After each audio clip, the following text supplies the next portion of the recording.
You're watching a replay of Brain Drain with Rich Cabaceres. For more videos just like this, hit that red subscribe button.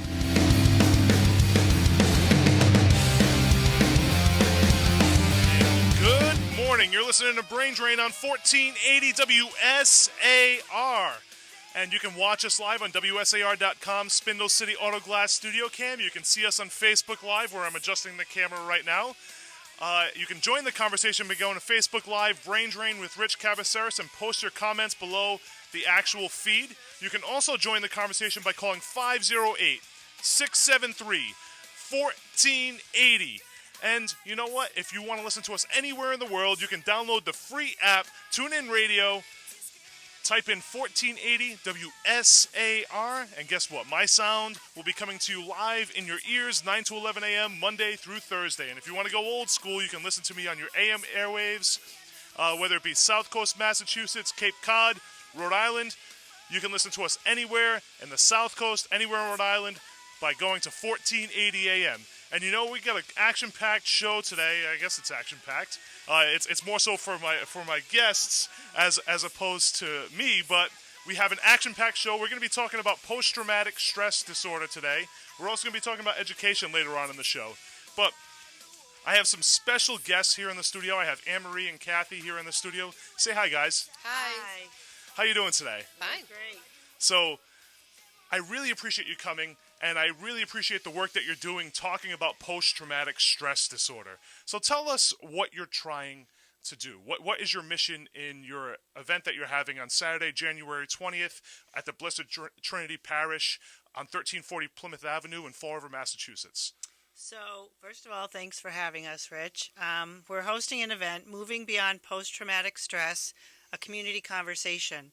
And really what we're trying to do is bring together those people in the community who have been impacted by any kind of trauma affecting themselves or someone in their family, and providing some education, a very informative discussion, conversation, really a conversation to help identify the signs, the symptoms, provide resources that people could then utilize afterwards. Okay, and I think one of the key points that you're trying to make is post-traumatic stress disorder goes outside of the typical first responder military thing, right? Right. And again, with Kathy, thank you for having us on. It's my pleasure. And from my perspective, in working with Kathy, I'm a consultant with the Department of Public Health for suicide prevention. And so I cover all of Bristol County.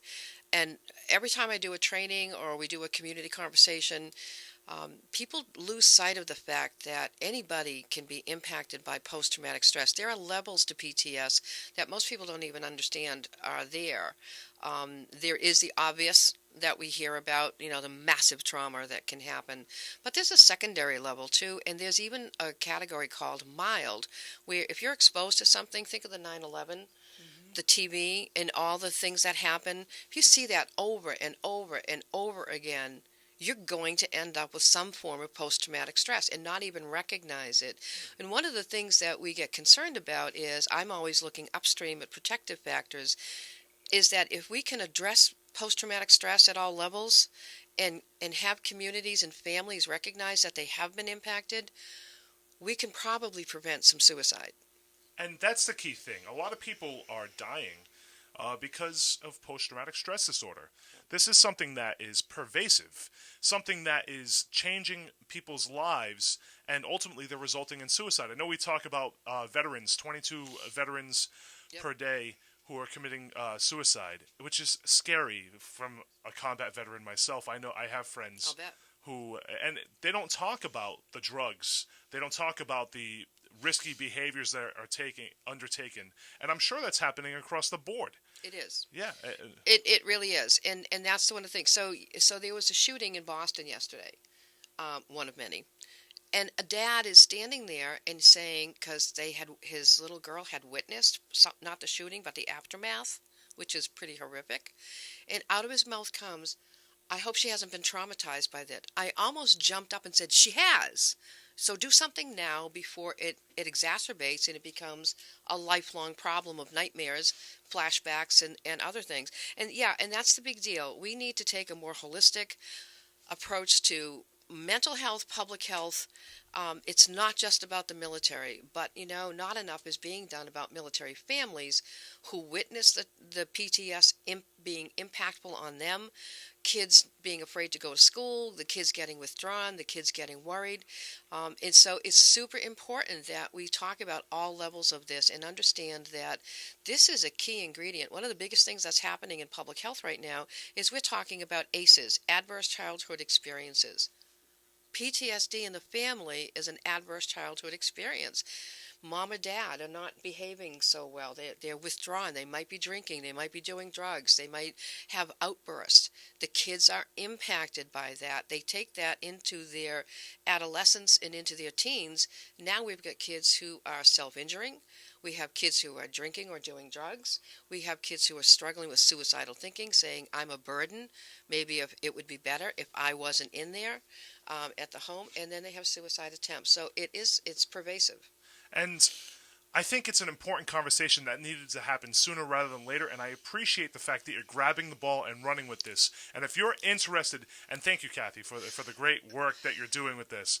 So, if you're interested in going to this event, and we're going to continue the conversation on the other side of the break, but again, this is at the Blessed Trinity Parish Hall, 1340 Plymouth Avenue in Fall River, Massachusetts, and that's on Saturday, this Saturday, from 1 to 3 p.m. Yep. So if you are the regular person who's not a veteran, you've been afraid to talk about this because you're not a first responder and you feel that you might be looked at wrongly, these folks are trying to help you. Anne-Marie, Kathy are trying to help you. And if you are a veteran, if you are a first responder, they're also trying to help you too. Or families and Right. their families. And what can somebody expect when they go to Blessed Trinity Parish Hall on Saturday from 1 to 3? What can they expect? Well, I think a very welcoming group of people, and we encourage people to come and just come and listen, and there'll be takeaways in terms of, resources for you and your family, but it's a peer-to-peer conversation. People can come and talk or not talk, so we don't want anyone to think that they're going to come in and be grilled and have to provide any kind of information about themselves.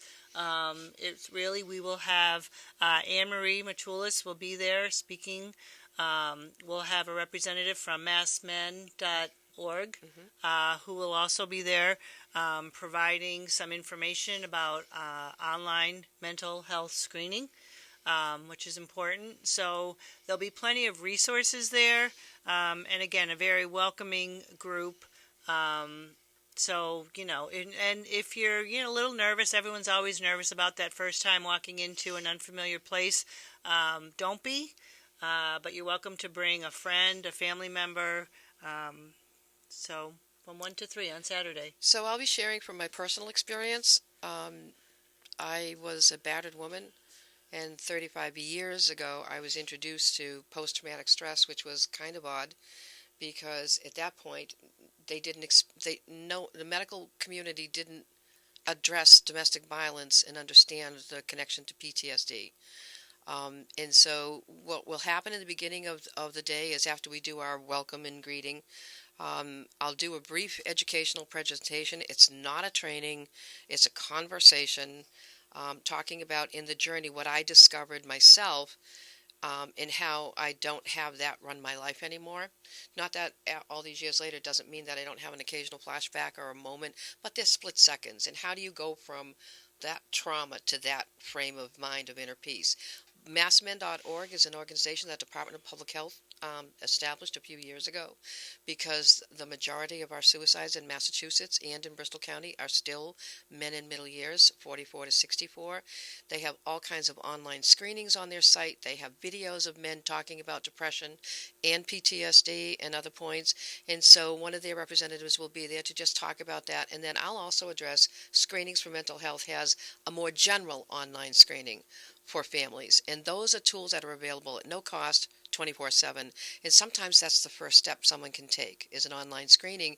And it will say, you're fine, don't worry about it. Or, well, maybe there's a little something going on. Or it will say, you probably need to talk to someone right away. and then it will come up with a list of resources. And as somebody who's kind of gone through this process, I really appreciate what you're doing, because you're making people aware not only of the fact that they may be dealing with something, but the fact that other people are dealing with this as well. Right. And this is a driver towards suicide. It is. And we need to do what we can to save everybody.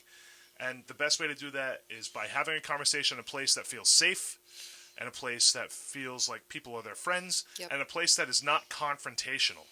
God, no. Or judgmental. Or judgmental. That's wicked important. Because a lot of people are afraid to say the word, post-traumatic stress, depression, suicide. So especially if they're not a veteran. Right. Because they feel like, hey, you know what, this is something for veterans or for first responders. Even veterans are having trouble talking about it, as you know. Yes. There's a stigma. There's a stigma that is attached to basically all and that's mental societal, health. unfortunately. Yes. And so that prevents people. So this is a place, that's part of the goal here too, and that's why a community conversation, because we do need to start being able to speak freely about these issues so that people will feel comfortable coming forward to get the help that they need. And if you're listening to the show, if you're interested in going, please visit Blessed Trinity Parish Hall if you think that this could relate to you or your family or anybody else around you in any way, shape, or form. This is a great opportunity for you to learn more. That's this Saturday from 1 to 3 on 1340 Plymouth Avenue, Fall River, Massachusetts. This is a great opportunity. Ladies, thank you for the work that you're doing. Thank you for having us. It means the world. And I'm sure the people who are going to go on Saturday and the people who are even listening right now, somebody on Facebook said this is a great topic. They're glad that we're talking about it. Cool. I'm sure the people who are even listening right now are appreciative, and I'm looking forward to see the results of Saturday. Great. So are we. Thank you. Thank you so much for your time, Thank you, ladies. Rich. Have a great day. You too. Hello, Lions Call, you're live on 1480 WSAR. Good morning. Good morning, Rich. How are you? Hey, you were playing that song, "Take You As I Am." That's right. And that brings back big memories for me. Charlie Quintel, right? I knew Charlie, from the place he used to play. He was from Fall River. Yeah. And he used to play the place like the Midway on Pleasant Street and Americana Lounge and a little casino up on Route 6 in Westport. And if I'm not mistaken, the name "The Talk of the Town" came from there used to be a place on South Main Street where the Domino's Pizza is today, and the old Capitol Show. Across the street there used to be the Plaza Hotel, and there was a lounge below there. It was called the Town Room. Okay, and I think the name originated because we used to play there. That's where he picked up the name, "The Talk of the Town," if I'm not mistaken. How about that? Yes. It's funny how that story and bands become, they develop their names. Yes, that's the name comes from, "The Talk of the Town," because he played at the Town Room, okay, and all those other three places that I mentioned, Right. And there was another guy, too, that used to sing back then, too. His name was Frankie James. He was openly gay at the time, He was a great singer, And he was supposed to play in the same lounges, so I thought I'd just throw that out there. And it's funny because we have done a Frankie James song here as the Obscure Song of the Day. So one of the things that I like to do is kind of play some local music so we can kind of either remember the music that was or talk about the music that's happening now. And that's something that we're going to continue to do here on Brain Drain. So you know what? If you want to win the Obscure Song of the Day, you need to brush up on your local music, and you might win something. How about that? Okay, very good. Hey, caller, thank Nice you so much for talking the lesson too. I really appreciate it. It's amazing how things kind of happened and band names developed. He was a cousin to Charlie Quintel? Yeah, he's my great uncle. Great uncle, yeah. See, he's got to be around my age. I'm 71, and maybe he's somewhat older than I am. Is he still alive, or? Yeah, he looks like he's 25. No kidding. Oh, my God. Good genetics. I would like to see him again, And the thing is, actually, he used to live with a friend of mine. He used to live in the same apartment house back then. I think it was in the 60s. So it does bring a lot of memories back to me when I heard the song. It was I didn't get on the phone fast enough to call it in, but the lines lit up, so everybody knew it. So, caller, thank you so much for your call. Okay, thank you, my friend. Have a great day. You too. Thanks. And we're going to continue the conversation. So we're talking about Charlie Quinzel and the Talk of the Town. We're talking about post-traumatic stress disorder.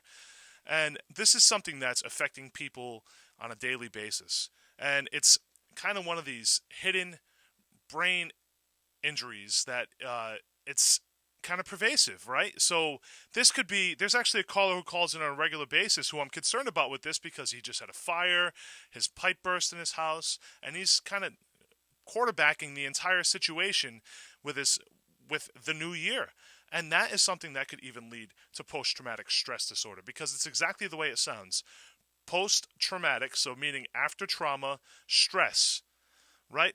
So this isn't something that just happens in the military. This isn't something that just happens with first responders. This is something that can happen with anybody. If you have a fire in your house and you are misplaced temporarily, that is trauma. If you get into a car accident and you're in the hospital laid up for a while, or even if you're not in the hospital, that is trauma. So this is something that is bigger than I think we even give it credit. So it may be a good idea if you think that this could be you or one of your loved ones could be affected by this, that you go over to Blessed Trinity Parish on Saturday from 1 to 3 p.m. That's at 1340 Plymouth Avenue in Fall River, Massachusetts, because this is something that we need to start discussing more openly.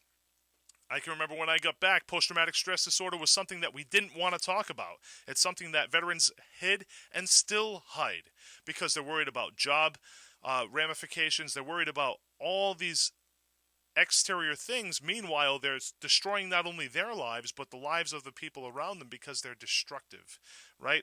You think about the soldiers who come home and they get into these accidents, speeding down the highway at ridiculous speeds and they hit something. That's usually not because of they're thinking clearly. It's because they're dealing with issues and they're looking for that adrenaline. They're looking to kind of suppress the anger. So we need to talk about this more so. We need to be accepting of this. And please, if you're dealing with issues, if it's from war, if it's from being a first responder, if it's from having a traumatic issue, just kind of in everyday life, feel free to call in 508-673-1480, or you can talk about it on the Facebook page, Brain Drain with Rich Cabaceras. Comment below, and we will have that conversation because I think it's important. I think it's important that we're open and honest about what people are facing every single day, because you know what isn't the answer? Suicide. And so many people are killing themselves. So many people are self-medicating because they're dealing with this post-traumatic stress disorder. So many people's lives are changing because they're not seeking help. And as a veteran, I encourage you, please, seek the help that you need. Go visit these folks. Go visit your doctor and talk about it, and you will feel much better. So, again, if you want to go and you want to have this conversation and you want to do it in a non-confrontational manner, Blessed Trinity Parish Hall, 1340 Plymouth Avenue in Fall River, Massachusetts, Saturday from 1 to 3 p.m. Call, you're live on 1480 WSAR. Good morning. Hey, good morning. How you doing? I'm okay. Yourself? Not bad. You know, so I don't even know how to well, I'll just put it this way.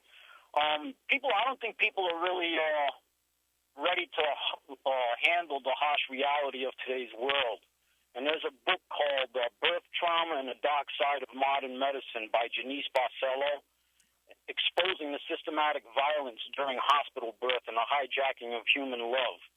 And in there, it covers postpartum depression, post-traumatic stress, birth rape and how that affects the father, maternal and infant mortality, drug use in the labor ward, and the drug addiction later on. And, basically, I'd like to read something that she wrote in this book. I find the hypocrisy about drug use astonishing in the United States. It appears that women who smoke and drink alcohol in pregnancy can be publicly chastised, If they take heroin or other street drugs, they can find themselves in jail or threatened with removal of their infant and their other children. But no one even raises a murmur about the far more powerful addictive drugs that are used on the labor ward, and no one appears concerned about the effects of these drugs can have on still developing fetal brains. There are plenty of studies examining the immediate effects of drugs in the labor, but what about the studies examining the long-term effects? By that I mean effects that can emerge 5, 10, 20 years down the road. I suggest we are sitting on a time bomb, and we persist in ignoring the research because of the horrendous implications. Now, there's over 750 references in this book. And we don't want to look at that because it's all about big pharmacy and how politicians are all involved. And this is a big conspiracy, right? And caller, I think there is some. You make some great points, and here's one of them. You're saying that one of the first things that has to happen is people are putting people on drugs. So it might be some antidepressant. Right at the stages of infancy, before they're even born, these drugs are introduced into the mother, which affect the fetus itself before it's even conceived. And of course, Big Pharma is making tons of money on that. Administered right off of the bat, and they have negative consequences throughout life. Well, I think when we talk about things like drug dependency and stuff like that, we have to figure out where it's starting. And she describes it in this book exactly where it starts. Like I said, we don't want to face the harsh realities of the real existence of our problems. And for the military guys, I mean, you're a military guy. If you go to BeyondTreason.com, you can get a documentary called Beyond Treason for free just by giving them your military ID number, and they'll send you that documentary, which was given to Congress in 2005. Everybody in Congress and the Senate received one of these documentaries free of charge, and it describes how the drugs that were used in the military have the negative effects to what's going on with these military guys, and yet that's covered up. Well, it's funny because one of the things that was pushed while I was overseas was the anthrax shot, right? When we first got overseas, we were told that it was optional. And then right before we left, it became mandatory. Well, yeah, because you consented to that. If the full disclosure would have been told to you, you could have avoided that by not consenting to it. But because they never disclosed the full facts of what they were going to be able to do to you by signing that contract, they didn't disclose all the terms. And I'll be honest with you, I'm concerned. I'm concerned about everybody who had the anthrax shot because we don't know what was in that shot. Just like Agent Orange, right? You get that documentary because there's a lot of information in there about how the military uses their veterans or the people that sign up for to be in the military. They're being used as guinea pigs for these biological weapons that Dr. Horowitz wrote about in his books. And and this is all. And people like myself call in, and we just call conspiracy theorists. But people don't want to look into these things, and if they would start looking into it, they would realize that we're being duped. Our children are going to be duped if we don't start waking up to this reality. Caller, thank you so much for your points. Have a great day. You too. Thank you. Thank you. And before we switch the conversation to education, I just want to be sure that we kind of do post-traumatic stress disorder its due justice. And this is something that a lot of people are facing. And if you wake up, if you're having nightmares, if you're not able to sleep well, if you're getting angry very, very quickly, and you don't understand why, you might want to go and see some help if you've dealt with an issue that could potentially be seen as traumatic. Because if you don't get help, it will get worse. So, talk to people, be open about what you're dealing with, and you'll feel better because of it. Because you'll find that more people are dealing with exactly what you're dealing with. And personally, kind of coming home and talking to a lot of the Vietnam guys, it's amazing how similar the situations of what we dealt with after coming home, aside from getting spit on and having a group of people who were hostile, an American populace who was hostile towards us, and the Vietnam folks protected the Iraq and Afghanistan guys from that. But aside from that, you start to find that a lot of the issues that the Vietnam guys faced when they came back home, when it came to mental disorder, when it came to mental rehabilitation, are very similar to what folks are dealing with today from Iraq and Afghanistan. And it's very similar to what first responders are dealing with. And it's very similar to what everybody who's dealing with post-traumatic stress disorder is dealing with. Because it's something that it's just not going to get fixed on its own. It's something that's going to get worse. It will tear apart your family. It will tear apart your friendships. It will tear apart your lifestyle. It will ruin your work habits. It will just really, really decimate your entire life. So I encourage you, if you are dealing with any of these symptoms, if you have dealt with a traumatic issue and you're just afraid to talk about it, this event is a great opportunity with experts to talk about what you're facing. People who have dealt with this before, and it's non-confrontational. They're not going to come in. You're not going to come in. They're not going to ask you for your name and your social security number and your address. No, they just want to give you the tools to succeed.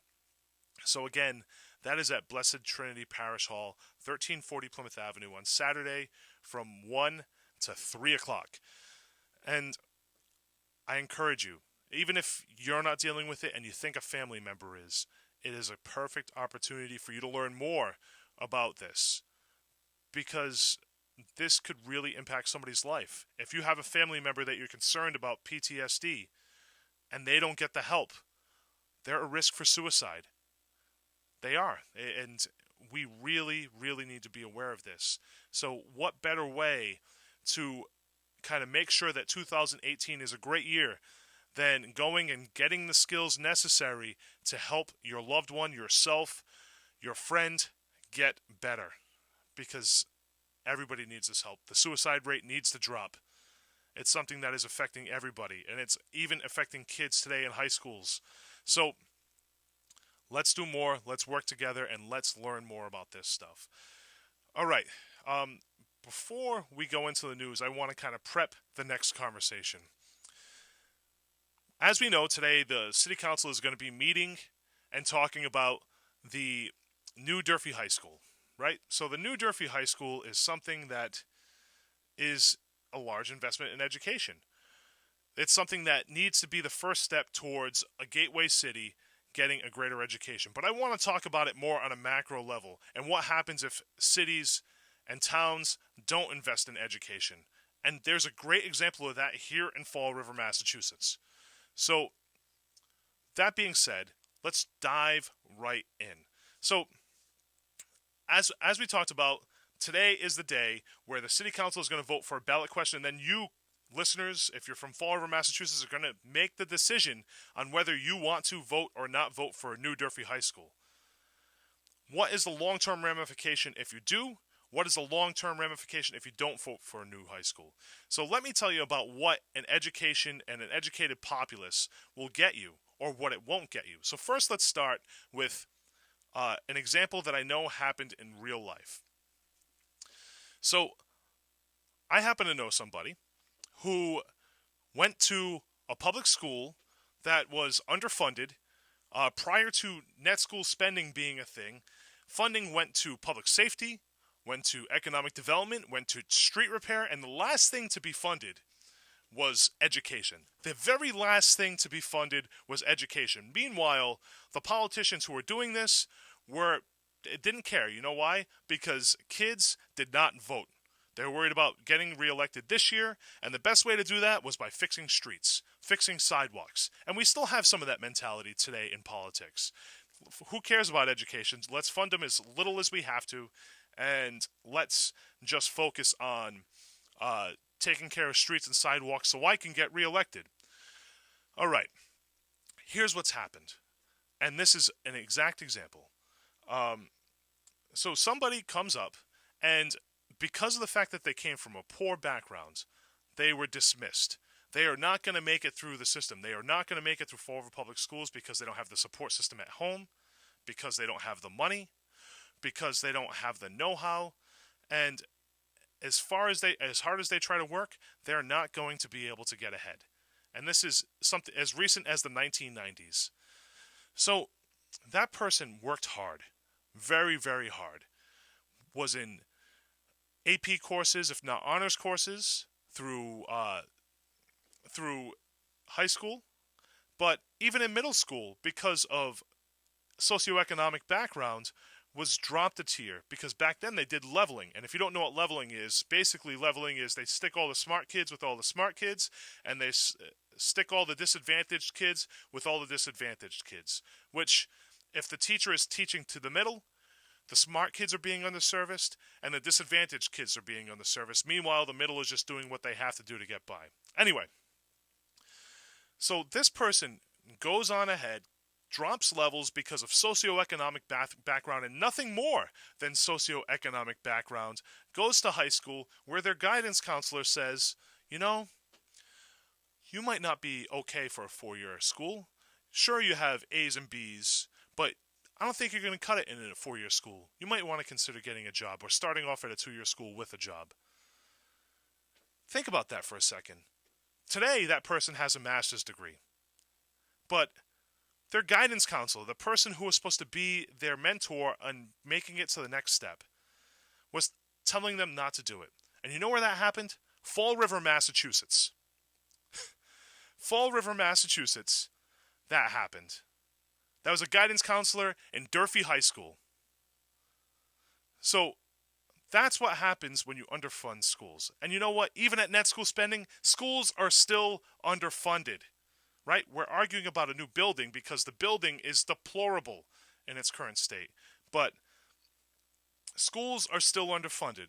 And you want a great example why? Because every other country is outpacing us in education, and because Americans do not want to spend money on teachers staying in school past 3 o'clock, you know what's happening? Kids are not getting the services that they need, and every other country is outpacing us with education. So, what do we need to do to fix this? Somebody on Facebook Live said, graduated from Durfee in 2003. I always say I didn't graduate that high school. I survived it because kids were crazy violent and teachers didn't really care about the students. And you know, this is something that we have to avoid. We have to avoid people feeling like the teachers don't care about them, because people should care about their education. And you know what? The funny thing about what this person said is the guidance counselor in question who said that to that person who ended up later on going and get a master's degree, that person graduated in 2003 as well. Call you live in 1480 WSAR. Good morning. I totally agree with you. We do need a new high school. Okay, and what do you think? And I'll tell you why. Sure. I lived right across the street from Durfee High School. I lived on the corner of Chestnut and Stanley. And I also worked at Durfee High School. In the West Main entrance, when it rained, it was like a waterfall coming down from the fourth floor, down to where they had the culinary school, daycare programs, and it was like a waterfall. The school was never maintained properly, and I don't blame this administration for that. I felt bad for the kids. And you're right about how they had 4 different groups of kids. The honor kids, the kids. And that still goes on. I shouldn't say that. Under this new superintendent, I'm not sure that still goes on. But that went on up to Meg Brown. And it also goes on in the middle schools. And what better way to tell somebody that you're not going to succeed than putting them in a group that makes them feel like they're not smart? Not only that, some of the kids are tough, and that happens through life, no matter where you go. One of the problems, and I was reading the article about the new charter high school, one of the things they need to do is ban cell phones. There's no reason to have a cell phone in school, because you're not going to have order. Well, caller, the other thing is, I think rather than trying to ban, so I get where you're coming from, but maybe we embrace technology. We say, hey, rather than saying you can't have cell phones, maybe you can use cell phones for certain purposes for research, but you're not able to use cell phones for discussions with your friends. Correct. I agree with that. And the other thing is the computer lab was the only people that had access to that were the top two grades. Grade 1, they called them level 1, level 2, and then they had level 3 and level 4. And they moved a lot of level 4 over to the old Durfee Tech. It used to be Durfee Tech. And the teachers, I'll tell you, I went on Parents' Night, and I blame some of this on the teachers. And honest to God, when I went on Parents' Night, my wife and I, to see my daughter's English teacher, he was dressed like somebody who worked for a construction company. If a teacher goes in with jeans and a shirt that has no sleeves on it, how do you expect, what role model are you? And not all teachers are like that, but the teachers need to go back to some sort of a dress code. When I went to middle school and Durfee High School, the old Durfee High School, teachers wore at least a sports coat. And I'm not saying they need to go that far, but there needs to be a chain of respect also by the teachers. Now, caller, you bring up a few good points, and one thing that I want to ask you the question on is, which that sentence was really, really bad. But one question I want to ask you, there's the question, is do you think that something like telling kids that they're not able to go to college happens in places that have better socioeconomic status? So, for instance, I was told that. So for instance, if you're in, say, Newton or Wellesley, Massachusetts, or let's pick a place in Rhode Island that is, let's say anywhere in Blackstone Valley. If you're in one of those places, do you think that guidance counselors are saying to kids with a C average that they're not able to go to a 4-year school because they don't have the ability to do it? I believe it happens. No, well, I can tell you it happens in places with poor socioeconomic backgrounds, right. But I can also tell you in places where they have great socioeconomic backgrounds. You know what's happening? They're telling them, even with C averages, you need to go to college. Right. And because they're paying for it. Right. So, well, one thing that Durfee initiated when my grandson was at Durfee, I'm sorry, he was at Diamond, and BCC offers classes to kids that have passing grades, not just A's and B's, but they offered classes for free. And my grandson was taking classes at BCC while going to Diamond. And I don't know why more kids from Durfee are not taking advantage of that, because they don't have to pay for them classes at BCC. Caller, thank you so much for your points. Have a great day. Have a nice day. You too. And something else to consider before we go to the break is how important is this school as a symbol, right? So if you talk about the new Durfee High School and the symbol that it becomes, it's new and innovative, and it's leading us into the 21st century, because you know what, we're 10 years into it, or 18 years into the 21st century, but it's leading us into the 21st century. We'll have this new state-of-the-art building, and it could change the way that education is viewed in Fall River, Massachusetts, right? Because maybe at that point in time, people start getting serious about investing in education. Maybe at that point in time, people start getting serious about making sure that the kids who are the leaders of tomorrow are getting the education that's necessary, so that way they can become knowledgeable enough to take care of future generations. Because that's what education is supposed to be. It's supposed to be about taking care of the people who are going to be after you, so nothing is lost. One comment on Facebook Live: the roads are junk, snow removal is a joke, water pressure and quality is laughable, community needs and services are non-existent, community development and growth, nope. I know there are new elementary schools being built, but when they are done, where do they go for high school? And moreover, are prep and colleges looking to this Fall River High high school for talent? Not presently, and the only way to fix it is to build a new, better school in a better location. How is this a question? Right, and that's the key thing. How is this even a question? Because they're in a place that is deplorable. So not only, because a school is the first step, right? A school has to be the first step because you need a great learning environment. But after you get that great learning environment, we need to change the approach. Education in the United States, compared to the rest of the world, continues to decrease. Not saying that kids are getting dumber, but the rest of the world is getting smarter around us. So we need to do more, we need to think outside the box, and we need to be willing to pay for this. But, you know what? The city also has to be willing to pay for this too. The city has to be willing to say, hey, we're going to throw in our portion. So, even if we're not accounting for the debt exclusion, the city needs to start coming up with funds to make this happen. So the entire burden isn't on the residents because you're already paying taxes. So I'm looking forward to that information. I'm looking forward to the meeting tonight. I'm looking forward to your calls.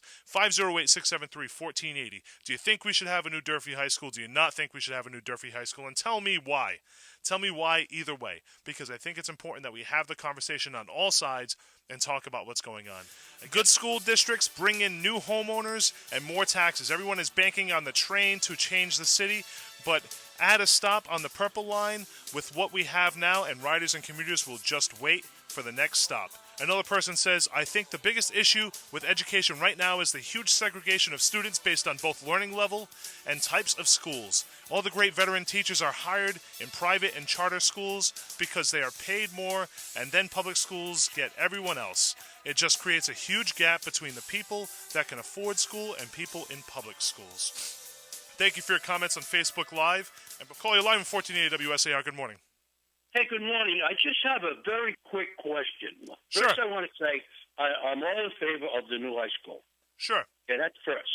I want to know what's the difference between a debt exclusion and a 2.5 override?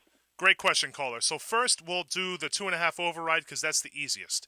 A Proposition 2.5 override is a request that people pay above and beyond the 2.5% maximum that the taxes can go up in a given year.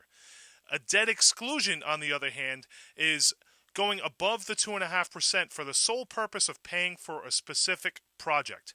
So, in the event that they decide to use those funds towards other things, they would be violating the rights that you gave them.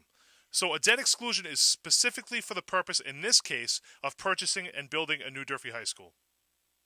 Thank you. Thank you so much, caller. Have a great day.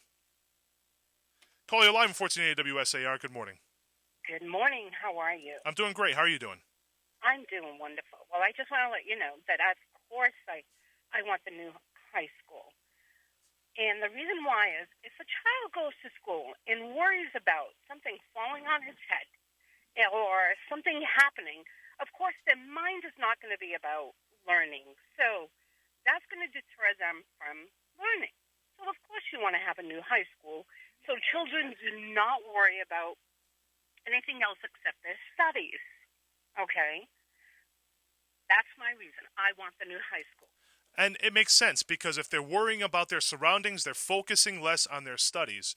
And never mind what a teacher has to do to keep kids focused if the building isn't conducive to education, right? So I think it could happen on both sides. Absolutely, 100%.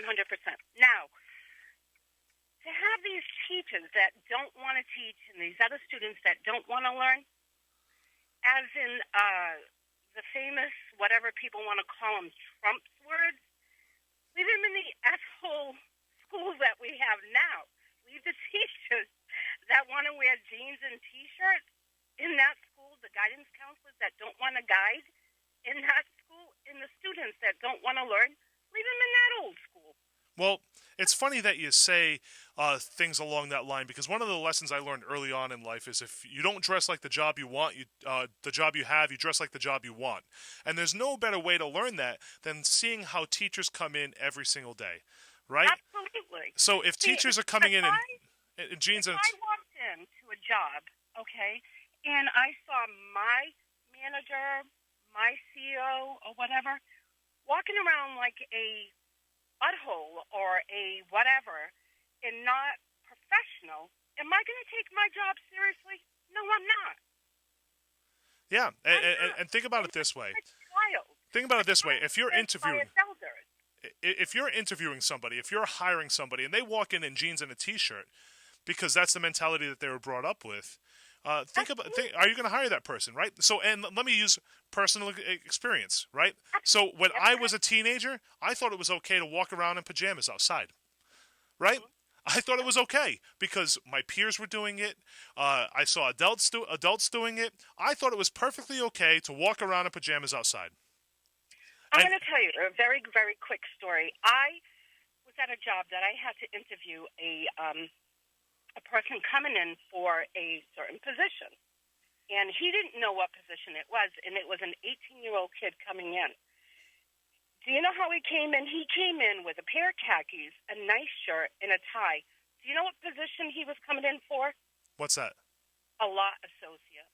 You know, and a suit and a tie can go a long way. And, you know, if you're watching me on Facebook Live right now, you see that every single day I come in with a jacket on, I come in with a button-down shirt, because you dress like you want to impress at all points in time when you're working. That's professionalism.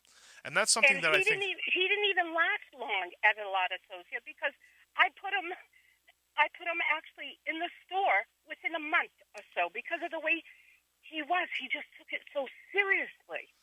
Right. And you know, it's one of these things where if you want to set yourself apart from everybody else, if you want to be a great example, the best way you can do that is by dressing appropriately whenever you go somewhere.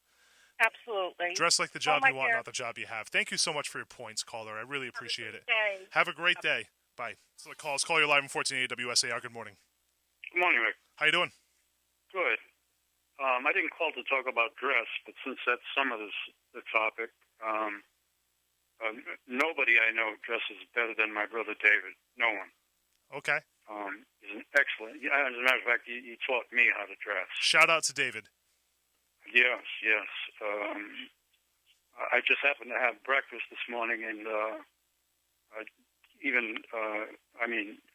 and Bob Karam were at the same establishment, and they don't even compare to my brother David. But I think I could be wrong. Bob had on like a camel colored coat. He wasn't wearing a tie. Neither was Jim.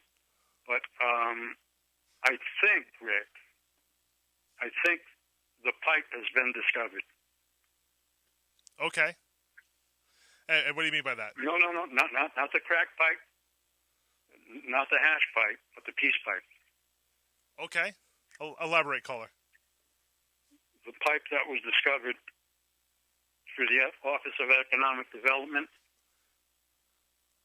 cut out of pure granite, 150 years old. The fittings were unbelievable, still intact. This could be possibly the alliance between Ken Fiola and Jazel F. Correa on there. Let's hope so, because what's happening right now isn't satisfactory.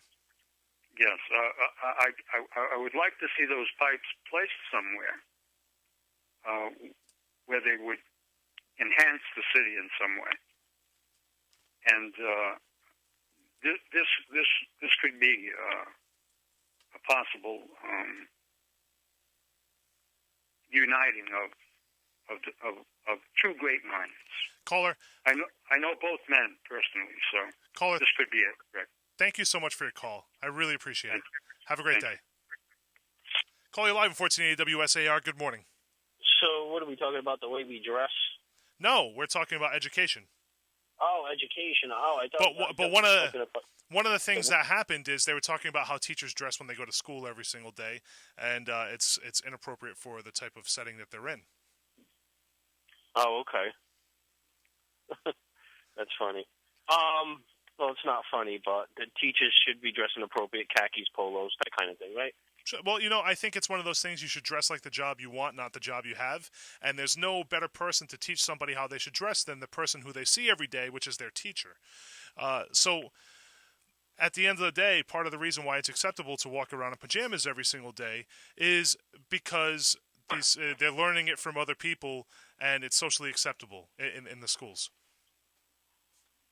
I mean, what's your opinion on this? Well, I talked about a personal experience. I thought as a teenager that it was okay to walk around in pajamas because I saw my peers doing it, and I saw people who were older than me doing it, and nobody ever corrected me. I had to learn after joining the military that maybe that's unacceptable.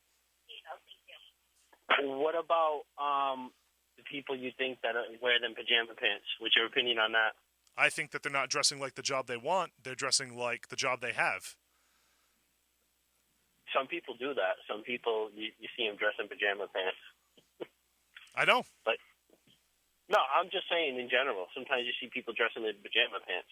Yeah, you're right. You're right. So what say you, caller, about education?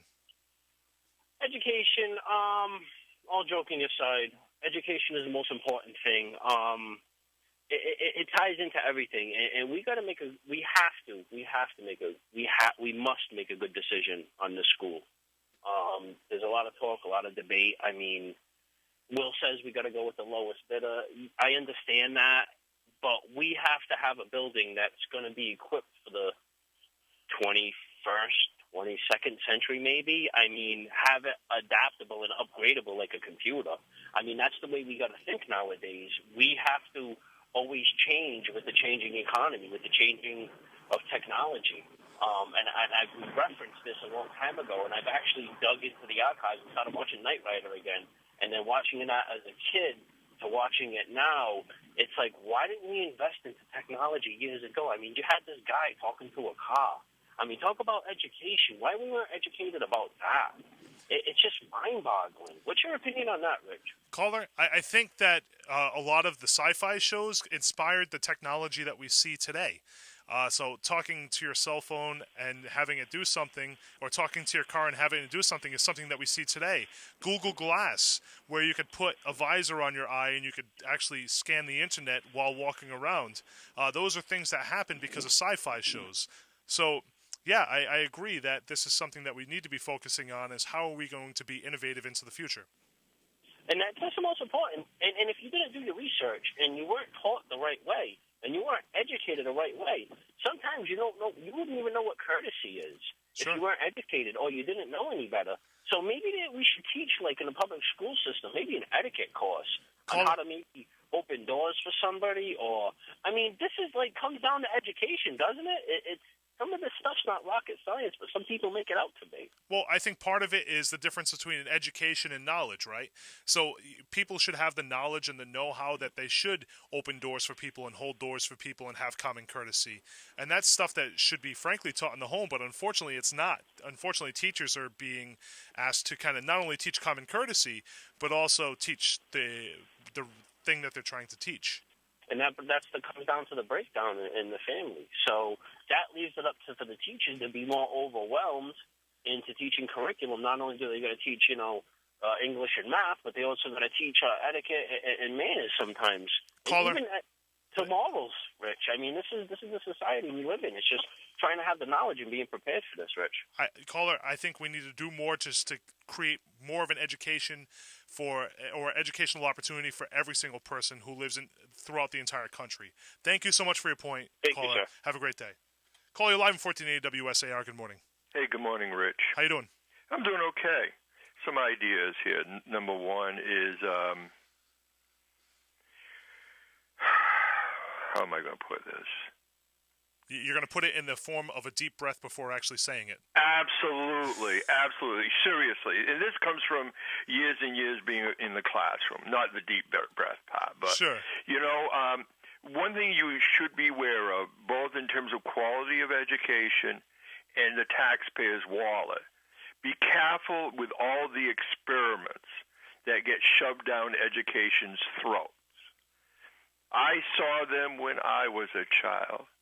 The new math, open classroom. Yeah, I could go on and on and on, but I won't. Whole language, I'll leave it at that one. If you ask the pros, ask the teachers. Common Core? Don't get me started. We can add to that. I call it common. You know what Common Core is to me is, and I'll tell you, as a science teacher, I dealt with NGSS, Next Generation Science Standards, in my last couple of years as a teacher. And I call it dumbing down. And I'm very passionate about that. You stop the dumbing down of the education. Believe the kids can do it with help, guidance, whatever words you want to use, because the vast majority of them can. I used to say something in my classroom, and I meant it from the heart. If I don't expect much of you, I don't think much of you. Another idea? Sure. Excuse me. It's okay. I know you're giving the dramatic pause. I get it. No, not a dramatic pause. I get so much to say, sometimes you lose the point. Sure. Don't look at, one of the best experiences I ever had was a class I had about 8 years before I retired. By definition, and I hate this, they weren't the higher level classes, and I hate that. But by the numbers on the list, yeah, okay? And I did lower my standards for them. I helped them to meet it. And it was one of the greatest classes I ever had. Because you know what I showed those kids? Matter of fact, I had so many IEPs in the classroom that I had a SPED teacher in the classroom with me who happened to be a good friend of mine. And he said one day he said to me, so-and-so is one of the teachers is having a problem with these students. And I said, what? They're wonderful. What's the problem? He said, to me, you don't understand. You meet their needs, you like them, and they like you. And that's what it's all about. We look at things like motivation, and I mean self-motivation. You can't succeed without self-motivation. Nothing made me feel better than, and I taught what some people would call the difficult subjects. Physics, chemistry, I don't know if they're difficult. Whenever somebody asks me, is this hard? I'd say, no, I found it easy. But I'm not the student.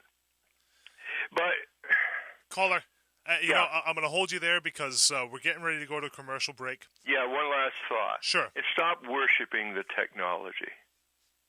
I know it's glitzy and showy, and we love it, and we're addicted to it. Does it make you smarter? Caller, thank you so much. Have a great day. And before we go to break, I want to just bring up one more point that was brought up. If you're talking about the new Durfee Awesome, and this is actually on Facebook Live feed, if you're talking about the new Durfee Awesome, I think we need a new one, but maybe a bit more of an optimized plan. Here's my blurb. It's definitely not optimal. It's a price of 470 square feet and a 68% reimbursement from the state. So if you want to see the rest of that comment, you can go on the Facebook page, Brain Drain with Rich Cabaceres, and he will continue.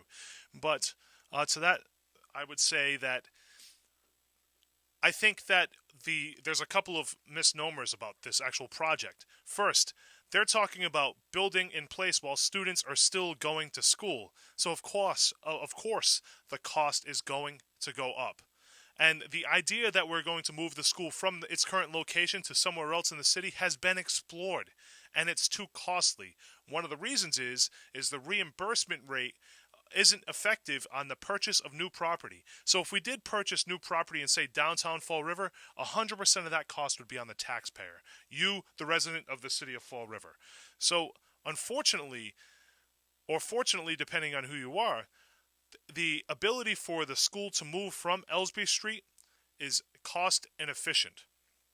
Long-term, short-term, all across the board, it is cost inefficient. Secondly, because of the fact that kids are still going to have to go to school there, the project has to increase its timeline, meaning that it is going to cost more money. So while the 470 square foot question is a good question, $470 per square foot is a good question. I think that it's important to note that one of the reasons why the cost is because kids still have to be able to get an education. Segment, caller, you're live in 1480 WSAR. Good morning. What I can't figure out is how can the taxpayers of this city be expected to vote in favor of a high school that they have no idea what it's going to cost them? So they actually do have an idea of what it's going to No, cost them. they have a slight idea. They don't have it cast in stone. That's they right. They don't have a exact figure and what it's going to do to their tax rate. And caller, exactly. you bring up a great point. They don't have that right now, but they will have it on the 24th. Yeah, they will after they vote on it. No, that's not true at all. No, that's what they're caller, being- that's not true at all. Because they won't have it after they vote on it. Because the Nobody can caller, the vote. What happens is the city council is going to be taking a vote for it to go on the ballot for March 6th. The residents of the city of Fall River will have. The residents of the city of Fall River will have the information as of January 24th, so that all the information will be out there. What say you, caller?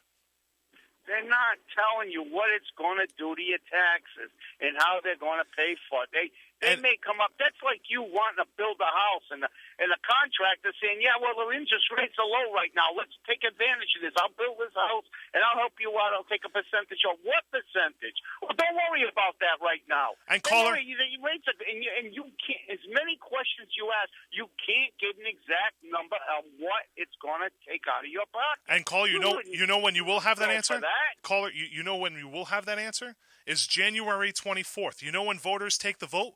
March 6th. So they have a whole month and a half to have all of the information in front of them, including the exact amounts, and then they can make a decision. The only vote that's happening in the city council right now is the vote to put it on the ballot. All the information at that point in time will come out. So voters will be able to make that decision on January 24th. They're putting everybody on a guilt trip. The kids of Fall River deserve this. Well, maybe they do deserve it. I mean, kids and families deserve a lot that they have to go without because the parents can't pay for it. You got to know what it's going to cost. And caller, again, to your point, is January 24th. Every single resident in the city of Fall River will know exactly what it is going to cost. So then at that point in time, when they go into the ballot box on March 6th, they will have every single bit of information necessary to make the most educated vote possible. All that's happening in the city council right now is a delay. So, caller, I appreciate your points. I appreciate your opinion, but I got to tell you that the information will be available for every single resident before the vote on March 6th. Thank you for your call. Call you live on 1480 WSAR. Good morning. Hey, good morning. How you doing? I got to chime in the second day. You have a good show. Thank you so much. Can I make a quick comment about pajama bottoms? I'm sorry, I didn't hear what you said. The quick comment about what? Can I make a quick comment about pajama bottoms? Yes, you can. All right. If you're not a college student and pajama bottoms are still part of your wardrobe, you need to contact that show, What Not to Wear. There is nothing that is the least bit productive looking about wearing pajama bottoms outside of your house. Caller, thank you so much for your point. You were dead on. I really appreciate it. Have a great day. All right, bye-bye. Bye. Call you live on 1480 WSAR. And just so you know, we're getting close to the end of the show. I want to allow some other callers to come on, so please go ahead. All right. This is what I have to say. I will never vote for anything that has anything to do with trying to eliminate Proposition 2.5. And I'm going to tell you something. I think this whole thing is a big scam. And I'd like to know why this radio station is on a nonstop parade to abolish Proposition 2.5. All right, I hear your point. I'm going to respond, but I'm also going to do it quickly so I can go to the next call. Thank you so much for your call. And to that point, it's not eliminating Proposition 2.5. It's saying we don't have enough money in the municipal budget to pay for a Durfee High School as it currently stands. Therefore, we need to figure out a way to make this happen, or else it's going to cost us a lot more money down the road. So this is the smart decision if you want a return on investment, because, again, the approximate cost for the entire high school that the state is going to cover is somewhere around 60 to 65%. So, again, this is something that is a good investment, and you may not have to pay the debt exclusion the entire life of the loan, especially if you have an administration who's trying to do away with it.